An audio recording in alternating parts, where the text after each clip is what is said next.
pour Raphaël Personnaz dans Vous n'aurez pas ma haine. Ce spectacle est l'adaptation d'un texte publié par Antoine Léris quelques jours après l'attentat du Bataclan, le 13 novembre 2015, dans lequel il a perdu sa femme. Resté seul avec un enfant d'1 an et demi, Antoine Léris n'a pas le choix. Il doit survivre. Comment survivre après la catastrophe? Comment se reconstruire? Vivre sa colère sans se consumer dans la haine. Bonsoir à tous. Merci. Merci beaucoup. Alors, je vais prendre un papier parce que je vais oublier sinon.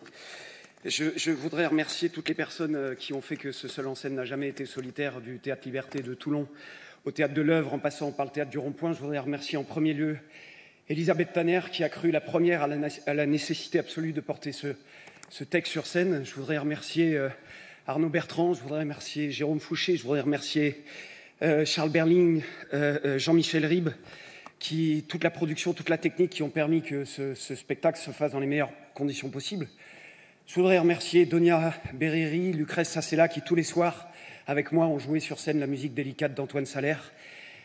Je voudrais te remercier, cher Benjamin Guillard, pour m'avoir fait confiance, pour m'avoir montré la voie, pour m'avoir laissé une totale liberté, pour m'avoir donné une confiance incroyable. Merci du fond du cœur.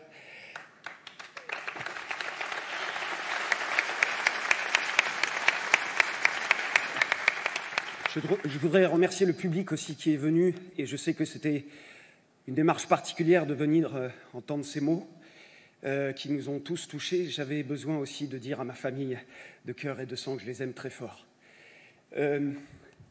Ces attentats qui continuent aujourd'hui de toucher des innocents, et parce qu'ils sont devenus quotidiens, parce qu'ils nous laissent parfois sans voix, parce qu'ils nous laissent un petit peu interdits, parce que nous commençons même à nous habituer, parfois même à détourner le regard. Les mots d'Antoine Léris, dans Vous n'aurez pas ma haine, sont devenus essentiels.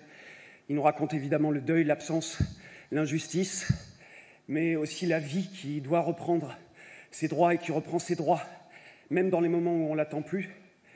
Il nous raconte aussi, avec une saine colère, il réaffirme l'importance de la culture et de la poésie face à l'ignorance et face à la violence. Et il nous rappelle aussi à nous que, parfois, nous tous, notre rôle est de donner voix à ceux à qui on a imposé le silence. Je vous remercie du fond du cœur. Merci.